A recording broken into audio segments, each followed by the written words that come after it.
Hi there. Happy Thursday, everyone. Dr. Sabrina. It is so good to be back with you all here. I have been out on a sabbatical for the last 6 weeks. And if you hadn't noticed I was gone, that's wonderful because that means the Tap the Potential team has kept everything rolling. And so, what's the difference, first off, between a sabbatical and a vacation? So, a vacation is totally unplugged. And I encourage you definitely take those 4-week vacations and work towards that in your business and really have that time for yourself where you are completely unplugged and down. I didn't take a 4-week vacation or a 6-week vacation. I actually took a 6-week sabbatical so that I could focus on a few things. Number one, right now we have the Better Business, Better Life Summit happening. And if you haven't signed up for that, make sure you sign up now so you don't miss out. Today's summit speaker is Donna Lyons with Pumpkin Plan Your Biz, and she is sharing with us 3 mistakes business owners make that cost us thousands. When I did this interview with Donna, the detail that we got into with respect to these 3 mistakes, they are very common mistakes, whether you are new in business or you've been in business for years. You're going to want to listen to this and you're going to want to think about your own business and are you making any of these mistakes? If you are, we give you the solutions so that you don't make those mistakes. And at Tap the Potential, we are all about supporting you in designing a sustainably profitable business that gives you more money in your bank account than ever and more time for what matters most. And we want to support entrepreneurs like you in taking your life back from your business. So on today's Facebook Live, I want to share with you from a conversation that I've heard different entrepreneurs talking about in different pockets of the internet in the last few weeks, especially when it comes to hiring and growing your teams. Right now, we know hiring challenges are out there with COVID. It's very challenging to hire. Just the other day, I promised my kids curly fries from Arby's, and I drove through the Arby's drive-through, and there was a sign up that says, due to a lack of staff, we close at 6 p.m. Can you imagine that? So the next day, I said, okay, guys, I'm sorry, we missed this. We'll come back tomorrow and try again. We came back tomorrow. They had a different sign up. Due to a lack of staff, we're closing at 5 p.m. Thankfully, it was 4:30. I got my kids their curly fries.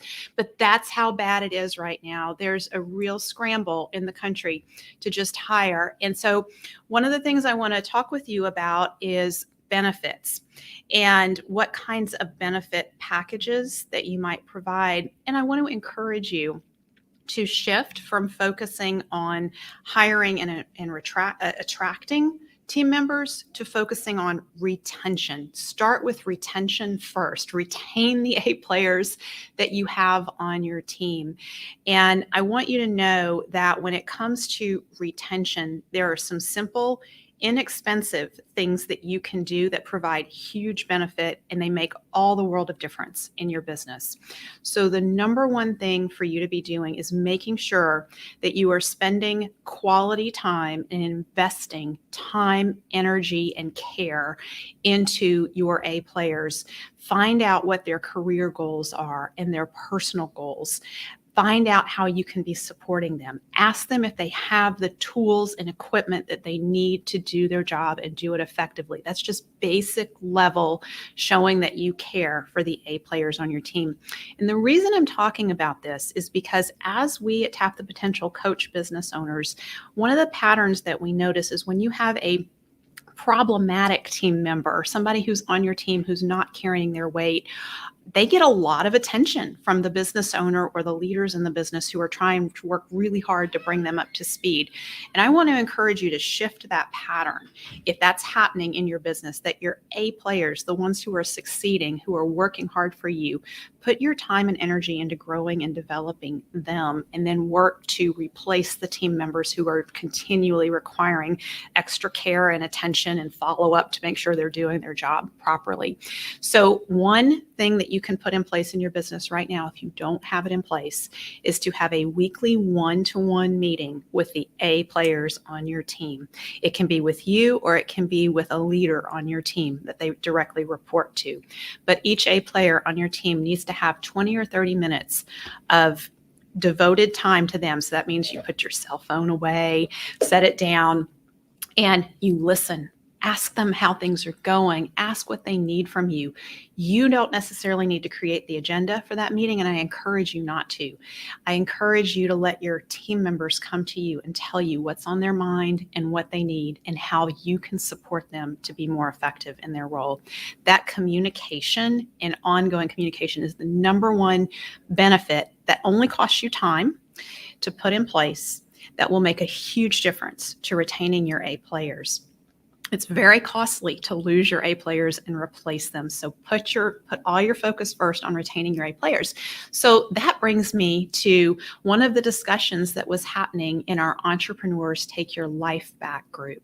And that is when we put a post up and we just asked entrepreneurs in the group, what are you working on in your business right now? The $10,000 an hour activities, what are you working on? And there was quite a big discussion around with Steve Busquet, who's currently working on improving his benefits package for his team members and looking at how he can use that as they develop a more of a marketing program to attract A players to their team. So that brought about an interesting discussion. Don Zerby jumped in and reminded me of something that I had forgotten, and that's the importance of variable reinforcement when we're thinking about benefits for our team members. So I'm going to talk about that in a minute. But what I want to encourage you to do, rather than trying to decide on your own what benefits you might provide, do what Steve's doing and do what all of our clients at Tap the Potential do. Is they go to the A players on their teams and they ask them what benefits are most meaningful to them. What benefits would they like to have provided for them? And what you might do is you might have a budget that you say, okay, this is our benefits budget, and we have this amount that we can spend. And you look at what your team members are telling you that they appreciate most, what benefits they would appreciate most. So, I'll give you some tips. We ask, when we bring on new clients at Tap the Potential, we do a survey of their key team members. So I get to look at what A players across these businesses in these various industries are saying they want. And time again, the one benefit that comes up the most frequently is paid time off.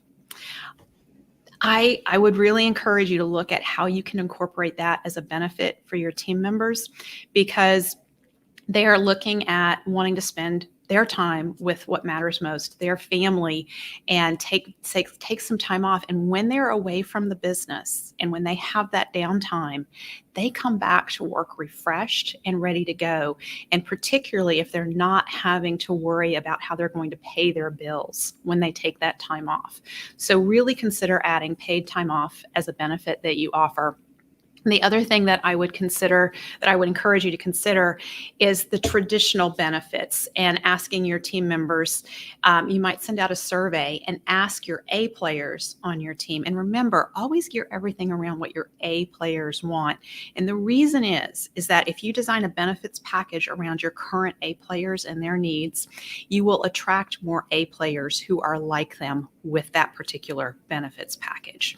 So you might send out a survey and ask the A players to rank in order of importance. How important is it to have health insurance and retirement savings, life insurance, all of those paid time off, all of those traditional benefits, and ask them to rank that in order of importance. And then look at what you have in your budget and see what you're able to provide based on what's most important to your A players.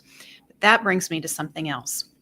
I encourage you to leave room in your budget for surprise and create opportunities to surprise and delight the A players on your team.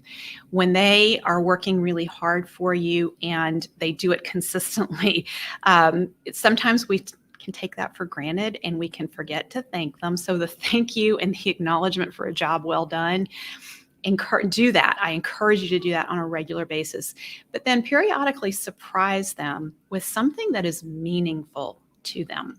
And this is what Don Zerbe reminded me of in his comment on Steve Busquet's thread in the Entrepreneurs Take Your Life Back group. My colleague, John Briggs, shares a story, and he has a team member in his business who did a great job. And one day, John surprised him. He told this team member that he was taking him on a visit to meet a new client.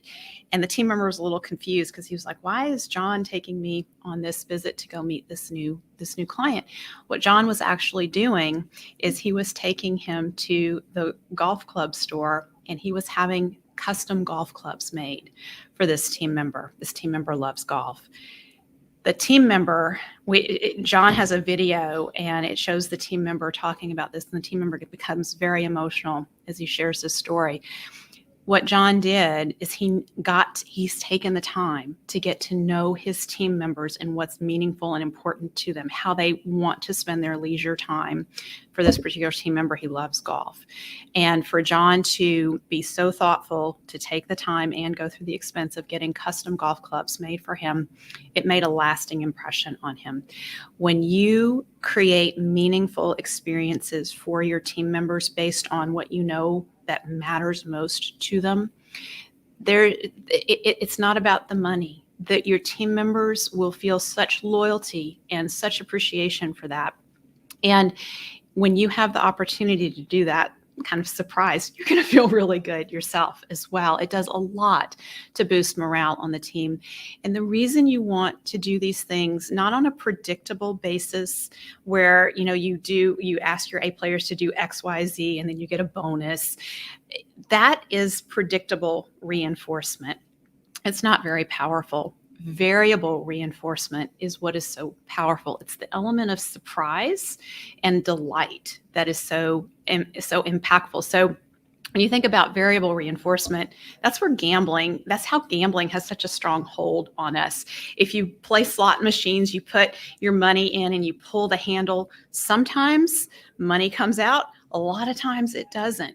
But it's when, the lights go off and the bells ring. And even if you're not the one winning, if you're in a casino, you see all the other people who are winning, and that reinforces your desire to put money in that slot machine because maybe next time you will win.